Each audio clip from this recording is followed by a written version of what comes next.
রাষ্ট্রদ্রোহিতার অভিযোগে বাংলাদেশে গ্রেফতার হতে হয়েছে হিন্দু সন্ন্যাসী চিন্ময় দাসকে। এরপর থেকেই ধীরে ধীরে আবারও উত্তাল হয়ে উঠেছে বাংলাদেশের পরিস্থিতি। জানা গিয়েছে, হিন্দুদের উপর অত্যাচার চালানো হচ্ছে নির্বিচারে। সেই জায়গায় দাঁড়িয়ে কোনো রকম পদক্ষেপ গ্রহণ করতে দেখা যাচ্ছে না ইউনূস সরকারকে। গত কয়েকদিনে পরিস্থিতি এমন পর্যায়ে পৌঁছেছে যে এবার ভারতে আসা কয়েক হাজার বাংলাদেশি নাগরিকরা রাতারাতি ফিরছেন নিজেদের দেশে।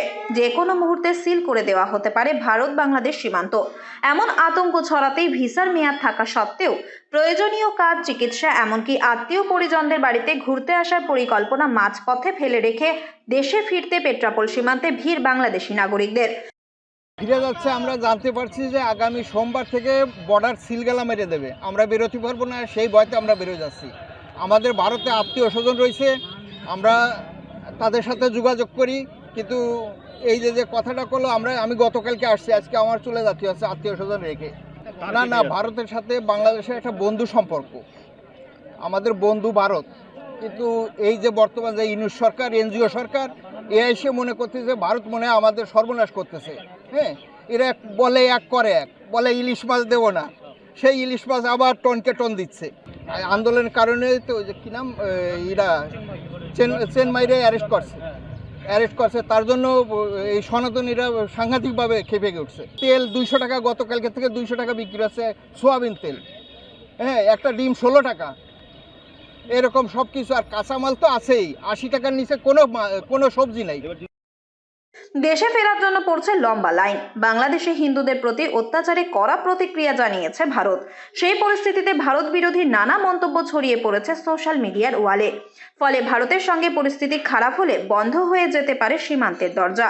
অন্তর্বর্তীকালীন সরকার ক্ষমতায় আসার পর থেকেই জরুরি চিকিৎসা পরিষেবা ছাড়া মিলছিল না ভিসা। ভারতের সঙ্গে বাণিজ্যিক আদান প্রদান চললেও সে দেশে অস্বাভাবিক জিনিসের মূল্য বৃদ্ধি অন্যতম কারণ হয়ে উঠছে মাথা ব্যথার। এই পরিস্থিতিতে এখন বাংলাদেশে থাকা পরিবার পরিজনদের পাশেই থাকতে চাইছেন ভারতে ভ্রমণে আসা বাংলাদেশি নাগরিকেরা। তাদের নিজেদের ব্যক্তি স্বার্থের দিকে ভাবছে, তারা দেশের জনগণ বা দেশের মানুষের কথা ভাবছে না। তারা সংস্কার নিয়ে আছে, তারা যে কি সংস্কার করছে তারাই ভালো জানে। আমরা পাশাপাশি দুইটি রাষ্ট্র, ভারত এবং বাংলাদেশ, একে অপরের বন্ধু, এটা আমরা মনে করি। আমাদের সুখী দুঃখী এরা সবসময় আমাদের সাথে আছে এবং থাকে, এটা আমরা জানি। কিন্তু আমাদের উচিত না কখনোই, আমি বাংলাদেশের নাগরিক হিসাবে আমি বলবো যে আমাদের কখনোই উচিত না যে একটা দেশকে কটূক্তভাবে কথাবার্তা বলে সেই দেশকে উস্কি দিয়ে বা সেই দেশের সরকারকে উস্কানিমূলক বক্তব্য প্রদান করে তাকে উস্কানি হোক বা তার বিরূপ প্রভাব আমাদের সাধারণ বাংলাদেশের যে জনগণ আছে আমাদের উপরে পড়ুক, এটা আমাদের কাম্য না। আমরা চাইছি এর থেকে ভালো কিছু একটা সলিউশন আসুক। তাই পেট্রাপোল সীমান্তে যাত্রীদের লম্বা লাইন চোখে পড়ছে দেশে ফেরার। তাদের সঙ্গে কথা বলে জানা যায়, বর্তমান তৈরি হওয়া পরিস্থিতি নিয়ে যথেষ্টই উদ্বেগে তারাও। যদিও পণ্য আমদানি রপ্তানির ক্ষেত্রে এখনো তেমন কোনো প্রভাব পড়েনি বলেই জানালেন পেট্রাপোল বন্দরের ক্লিয়ারিং ও ফরওয়ার্ডিং এর সম্পাদক কার্তিক চক্রবর্তী। কিন্তু আন্তর্জাতিক আমরা ব্যবসার সঙ্গে যে যুক্ত আছি যারা, এখনো পর্যন্ত সেরকম কোনো এফেক্ট আমাদের মধ্যে আসেনি। ব্যবসা আগে যেরকম ছিল এখনও তাই আছে।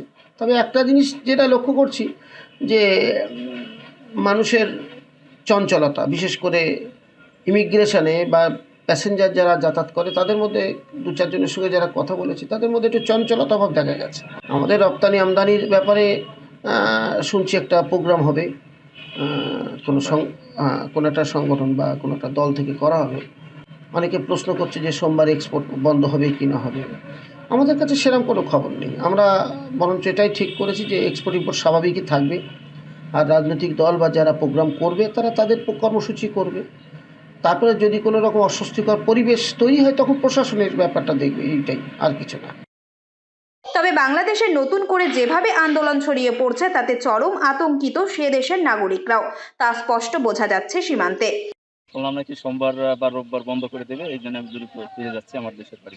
ভিসা দিচ্ছে না এবং বাংলাদেশে অনেক দুর্নীতি হচ্ছে ভারতের এসব নিয়ে। চিন্ময় প্রভুকে এবং বাংলাদেশের পতাকা নিয়ে অনেক অবমাননা হচ্ছে, একটা অভিযোগ আমরা শুনতে পেয়েছি, যার কারণে ভরারও অনেক ভিড় আমরা দেখতে পাচ্ছি। তবে দ্রুত কি করবো যে ভারত বাংলাদেশের সম্পর্কটা আরো ভালো হোক। এবং অনেক সমস্যা যে দেশে নির্বাচিত সরকার না থেকে অন্তর্বর্তীকালীন সরকার, তো এ তো অনেকে বলে সুইডেন নিউজ। দেখেন, যে দেশে 20-22 বছরের ছেলে আপনার সচিবালয়ের দায়িত্ব পায়, তারা কি বলবে আর কি পলিটিক্যাল করবে। যে দ্রুত একটা নির্বাচন দরকার। তবে পরিস্থিতি স্বাভাবিক হোক, ভারতের সঙ্গেও সম্পর্ক থাকুক সুস্থ চাইছেন সকলে। সূত্রের খবর, বাংলাদেশের এই উত্তাল পরিস্থিতির কারণে সীমান্তে বাড়ানো হয়েছে নিরাপত্তা, মোতায়েন করা হয়েছে অতিরিক্ত সীমান্তরক্ষী বাহিনী।